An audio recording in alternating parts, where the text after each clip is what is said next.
Hi, I'm Patrick and welcome to Project ConcreteJungle. On today's episode, we'll be talking with Cheng Soon of HackerMonthly, and we'll talk to him about how he started an online magazine for a target market in US all the way here from Malaysia.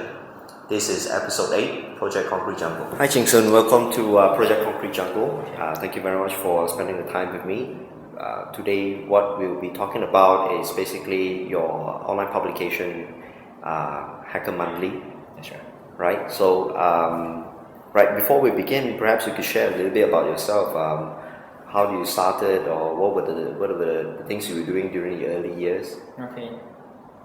Okay, sure. So thanks for having me here, Patrick. No problem.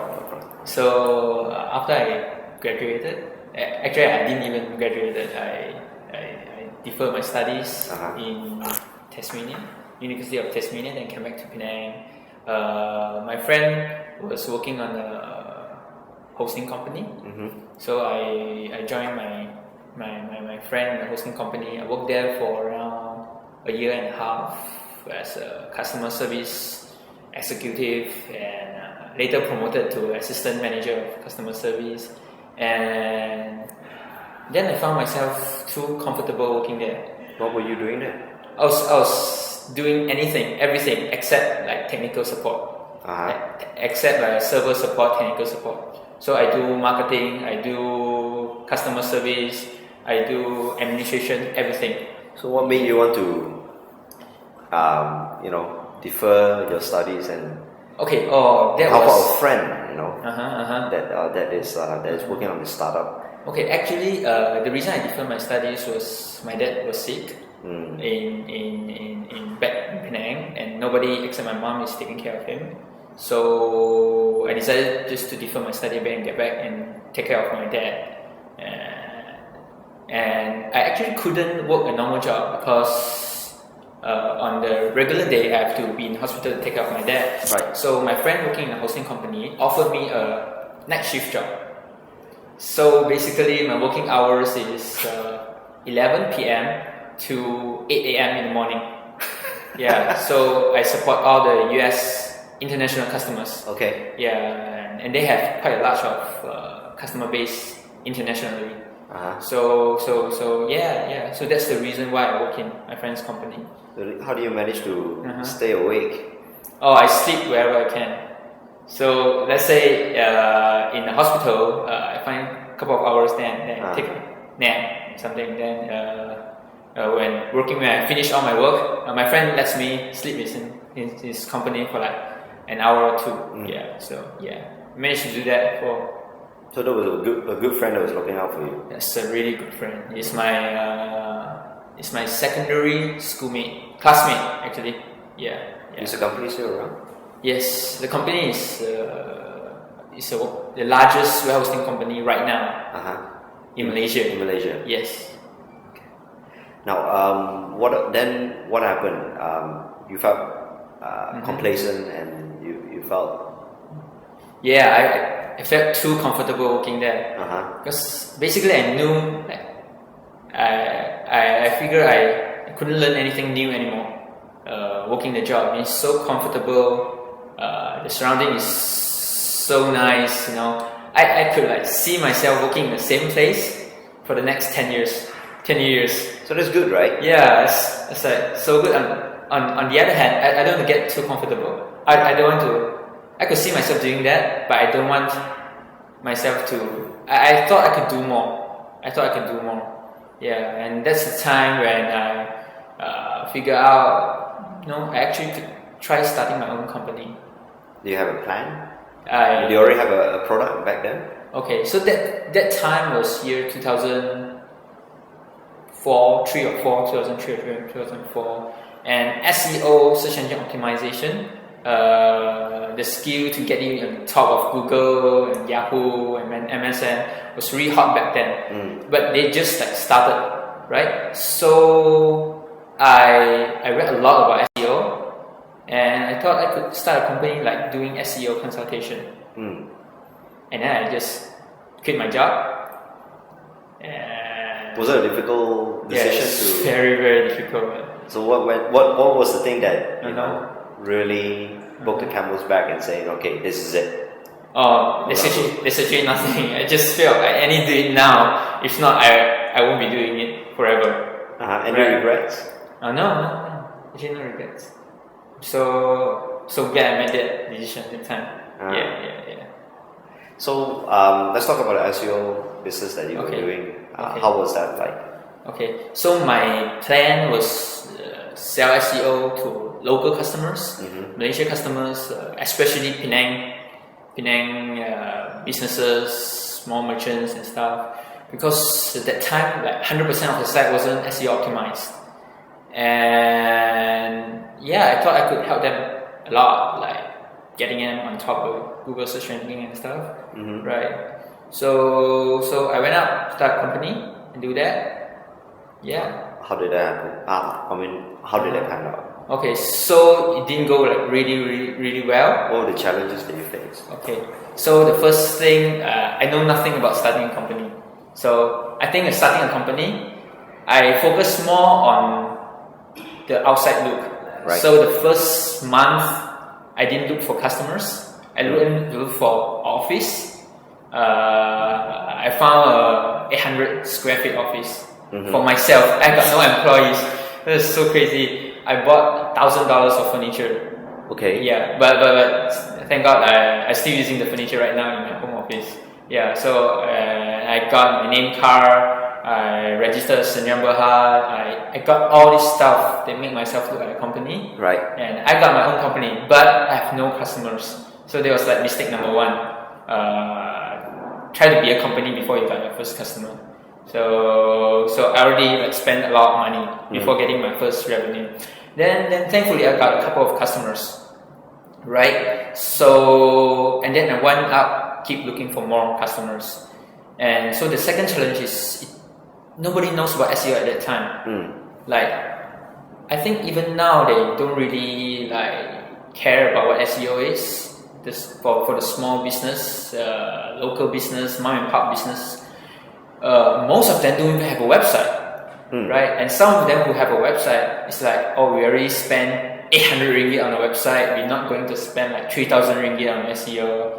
So I spent like majority of my effort on educating the customers. So I couldn't like sell them yet, I'm just like educating them.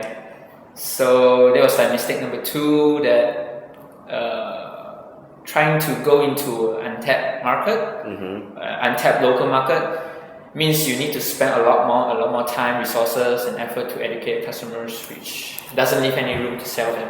So how long were you doing that? So I really give it a try before quitting.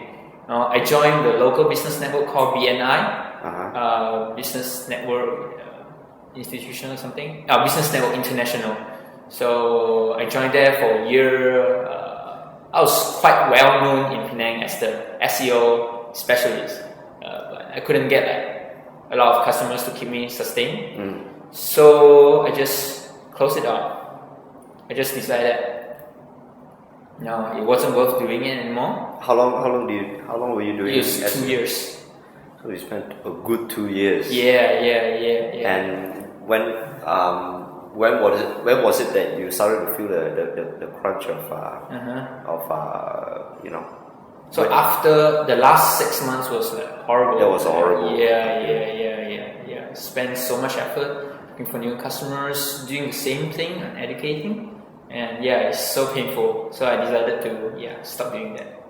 So how do you go through the last 6 months? I mean, what was the thing that went through your mind, and you decided? What made you decide that this is it? The end's the end. I'm not gonna move on and try again. Right. I think it's best to listen to yourself. So sometimes when the thing you do like wasn't motivating you anymore, you just feel happier doing other things. Right. So I feel happier doing anything other than SEO. Because like spending so much energy and getting nothing in return, and it's painful. So the last 6 months I start tinkering on other things. I start learning other things, because before that I know nothing except doing optimization, internet marketing stuff. I know nothing about programming, coding, designing and stuff. So the last 6 months, I spent a lot of time doing that, and I think I'll be more interested on doing my own product instead of like helping, like convincing others that they need help on their product or market others people's product. I'm more happier if I market, run my own product, create my own product. So, do you have a plan when you close down the company, or you just wanted to get rid of it? Yeah, I just wanted to get rid of it. I still. Well, what was it that you were doing for money, for to maintain your lifestyle? I closed the company, but I think I have 2 recurring customers who pay me monthly. All right. To do that. So I closed the St. John Berhad. Right. But you still have something that is going on still? Yeah. But I'm not like actively finding any customers anymore. I'm not accepting any customers. I'm just keeping the 2 customers to keep me like survive from month to month. I closed down the office, I closed down the lease, I moved to my home office, and I set up my home office, and yeah. And you were still 1 headcount. You were still number 1. There was no other people that you hired. No other people that hired. Yeah. So now you decided to do it from home. Yeah, I've been working from home for the past, actually since I quit my job, since I closed down the office. Right. Yeah, I've been working from home. Yeah, until now moving to Fluent Space. So you're so grateful for Fluent Space, right? Yeah. So productive here. Yeah. Okay, so let's talk about Hacker Monthly and how, just maybe for the benefit of the audience, why don't you share a little bit about what is Hacker Monthly? Right. So Hacker Monthly is a curated news of created articles of this site called Hacker News. Right. So Hacker News is created by Paul Graham for Y Combinator. It's a site that it's a social news website where anybody can submit news, and anybody, you can sign up as a member to vote up the news like Deep, like Delicious, this social news website. So except this, anybody is not regular people. Most of them are really smart. Most of them are entrepreneurs, programmers, hackers, coders around the world. And the article they selected are pretty much really high quality. So my job is to go through the list of these articles and make it to the monthly magazine. I proofread all the articles, I hand selected them, I design them one by one and put them in the magazine format, and I publish it. So what is what inspired Hacker Monthly? Why do you choose to do this to begin with? I mean, considering the fact that Hacker News is a site that is very, very Americanized. And the following here in Malaysia is only to the people that has the same interest in that topic. Yeah, right. What made you be inspired to produce Hacker Monthly? So Hacker News. So I was an internet addict. I am still an internet addict. I read so many interesting stuff on the internet. So before Hacker News, I regularly visit this site called Delicious. It's still around here. Yeah. There's this aggregated page called Delicious/Popular. So it's like the most interesting article selected by the internet people. So the one thing not that great about Delicious, Popular, or Dig, or any other social website is a lot of articles are so boring, right? It's the same article that appears over and over again. Then after that, I stumbled upon this website called Hacker News, and I found Hacker News is like so much more interesting than Delicious and other site. Interesting as in more catered to my tastes. I like entrepreneurship, I like programming and stuff. So I've been hanging out in Hacker News for like 3 to 4 hours a day, every day. So I really, really like Hacker News. And yeah, that's why I started Hacker Monthly. So the reason I started to make it a magazine is I couldn't imagine myself not visiting Hacker News. Okay. Right? So one of the events that inspired this was I went for honeymoon.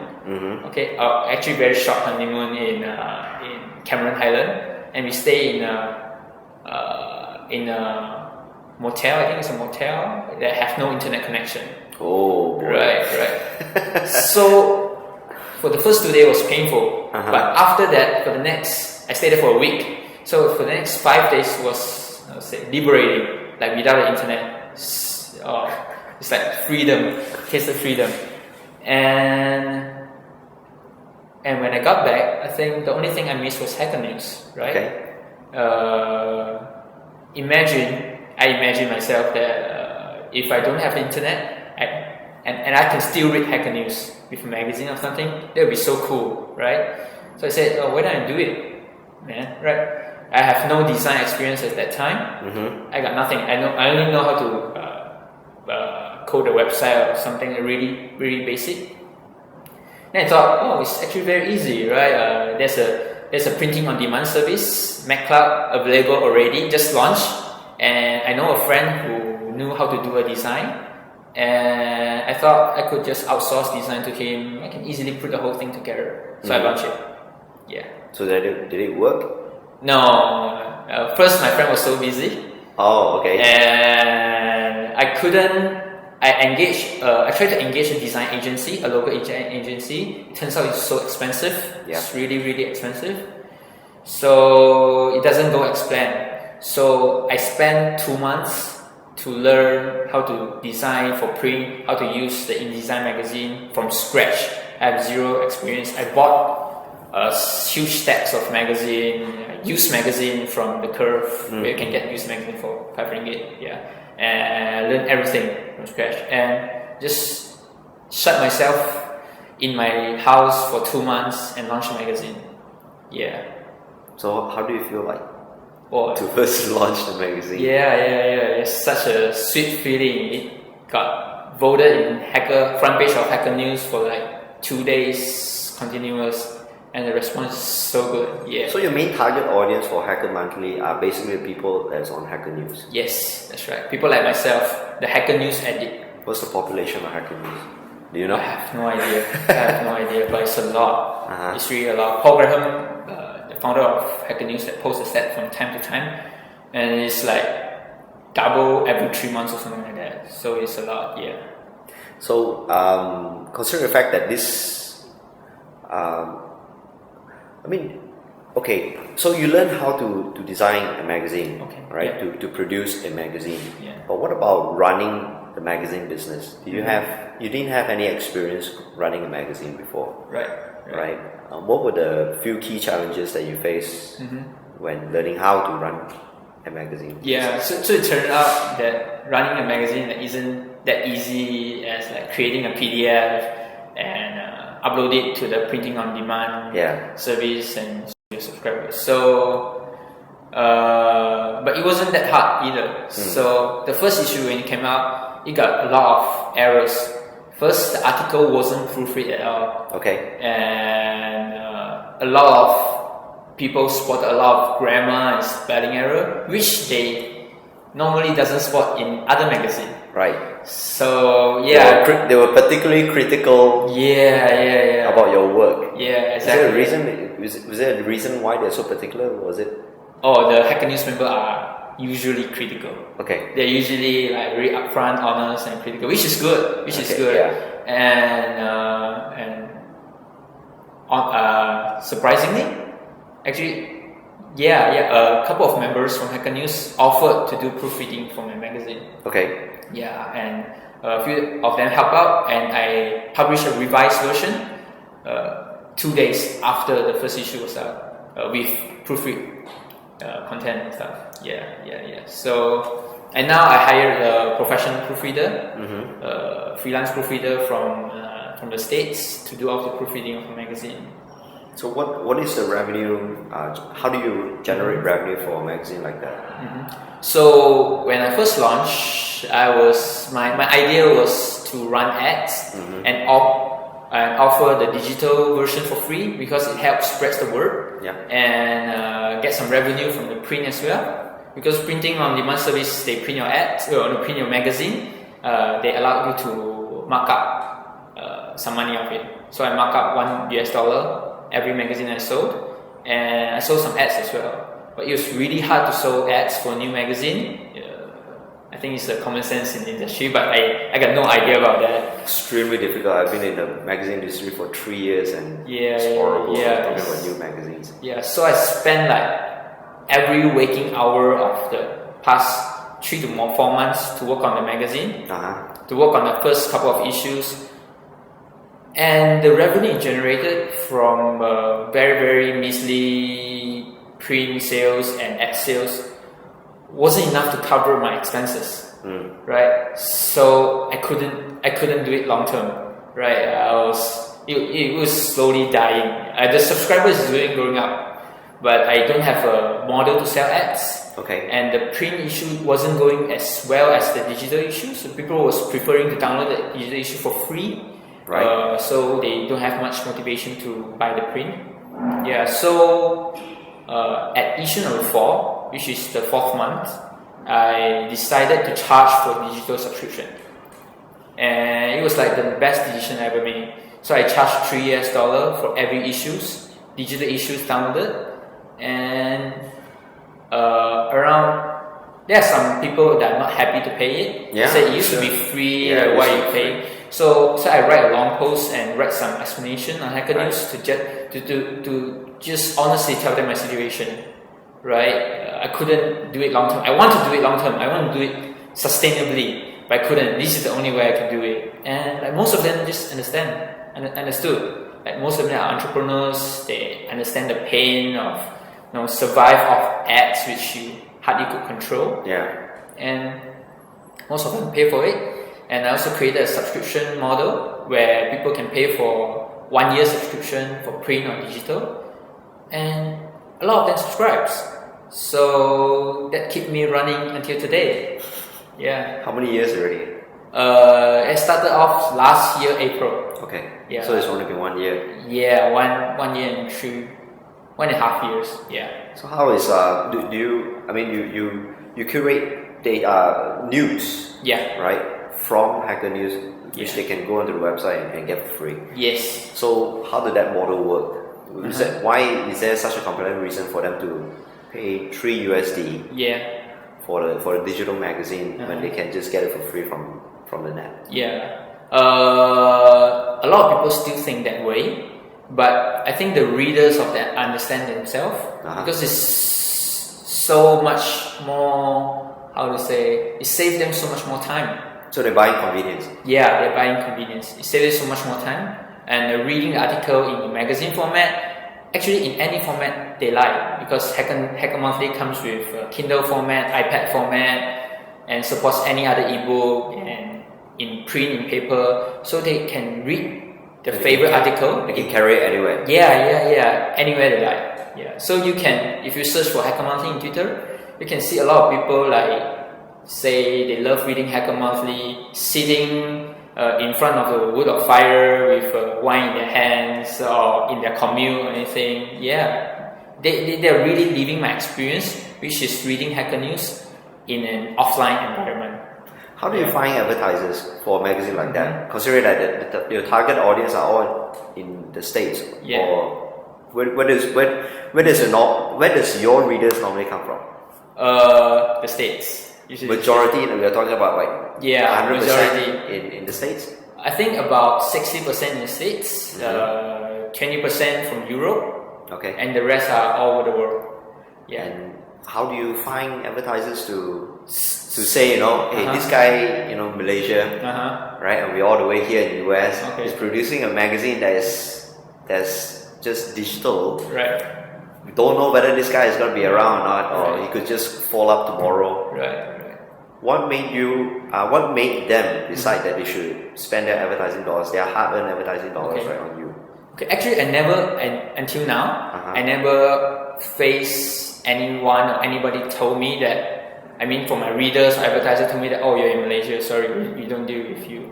Right. Yeah. So location isn't a really big issue. Okay.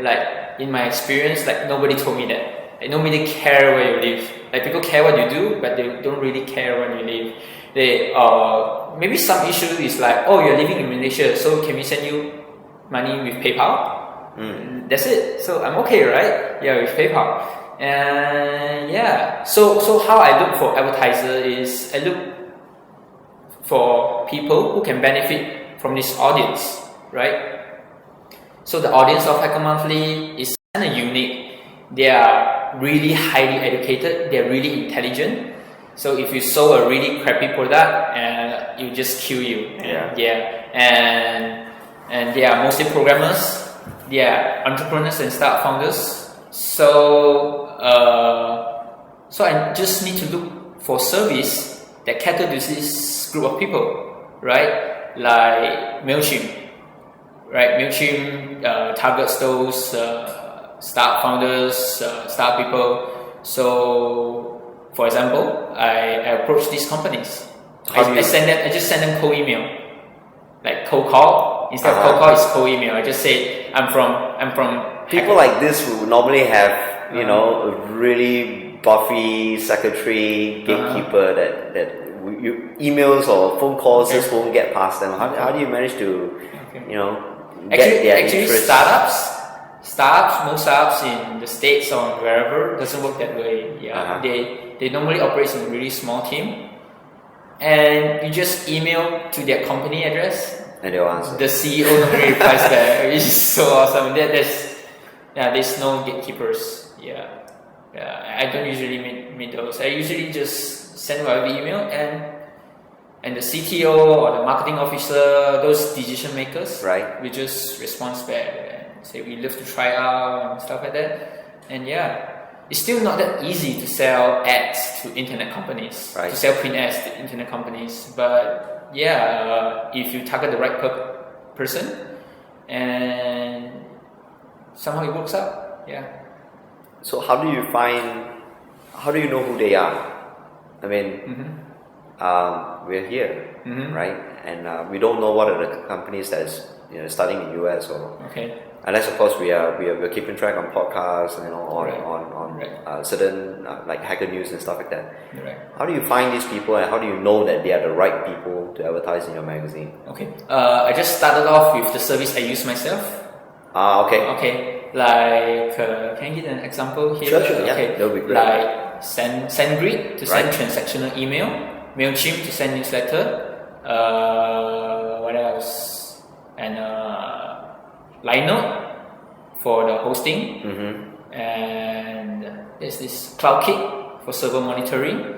So they are all advertisers except Linode. So I just approach them, say I use your service, big fan. Would you like to advertise on HackerMonthly? Because that will benefit the readers. So I start from there. And after I consume the list of the service I use myself, I start checking out what are the other companies that startup use themselves. So there's this wiki on the internet called Startup Tools. If you search for it, you can find a lot of lists. One particularly really good one is created by Steve Blank, who popularized the customer development method. So he maintained a list called Startup Tools. So I then start from that list as well and work from there. Just approaching advertisers, asking them, that works okay. Okay. So was there? So basically, to start up this business, there was not much of a financial startup or capital startup. Yeah. So it's just a matter of that 2 months, that time you spent. To learn, and then obviously to have a computer and to maybe pay for Photoshop and stuff like that. So after that, it's just churning new articles. You don't churn articles, but you churn magazines. Yes, I do the design and stuff. Okay, great. So last 2 questions. Top 3 things you want to you could share with entrepreneurs about would-be entrepreneurs about starting up their first venture. I think the first one is it doesn't matter how you look. Like a lot of entrepreneurs go into entrepreneurship because they want to look good, right? Boss and stuff, like my own office. So none of these things matters, right? For me right now, I don't have my own office. I work in a co-working space, student space, and before that I worked in my home for the past couple of years. I have no employees, and that works okay. If you're starting a business, you have to have customers, and you need to be happy, right? And those are the 2 things that really matter the most, right? Of course, you have to have an awesome product, but you also need to have the customers, and you're happy doing what you do, right? And I think should I share 2 things? So the last thing is the try not to cater your product to the local customers. Okay. Right. Try to step off the barriers of Malaysia. Right. If you are selling something on the internet, like shipping wasn't an issue, or the international rules, anything tariff was an issue, there's no reason for you not to sell worldwide, right? Yeah, because internet, everything is like one click away. It doesn't have to fly 20 hours, things like that.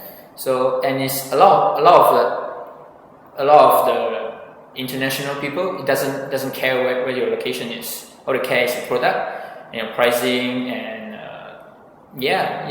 So, and I found this particularly important in Malaysia because a lot of people they want to start off from Malaysia customer first to validate their product. And once they validate, they push on to international to test market. Test market in Malaysia. But one strange thing is I found if you sell things on the internet, if you want to test market here, it's actually counterproductive, right? Because up to right now, HackerMonthly only have a handful of Malaysia customers, and what I want to say is Malaysia customer act really differently from other international customers. So it's not if you want to go international, Malaysia won't be a good place to test market. US would be a better place, right? And just go worldwide. Do you have to be in US in order to do this, or it helps to be in US, but it's not a requirement. Just need to know the right people. Just need to know the right people, and actually you don't even really need some connections. For HackerMonthly, I have a couple of mentors, but not really official mentors. It's just someone that doing startups doing startups the same with me, but have more experience on doing so. So whenever I have a question, just email them, and most of them are really, really helpful.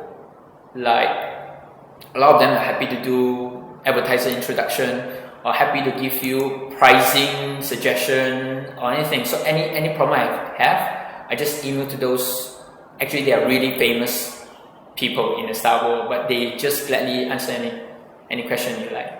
So they are really, really helpful. So don't afraid to cold email people. Just email people out of the blue. Just make sure your email is genuine. You don't copy and paste your email template, stuff like that, and it'll be good. Okay. Right, last thing. Okay. What do you think you are? Do you think you're zero or hero? Myself? I mean, this business is. Oh, I think for myself, I don't really think myself as any hero yet. But I'm slowly trying to become one. I think HackerMonthly, to those Hacker News who spend hours on Hacker News every day, would really help them to increase their productivity. To spend less time reading Hacker News and spend more time working on whatever they're working on. You'd be surprised because you could actually see you as hero right now, because you're saving them so much time. And that's the ultimate motivation for me when they send me testimonials that they love HackerMonthly.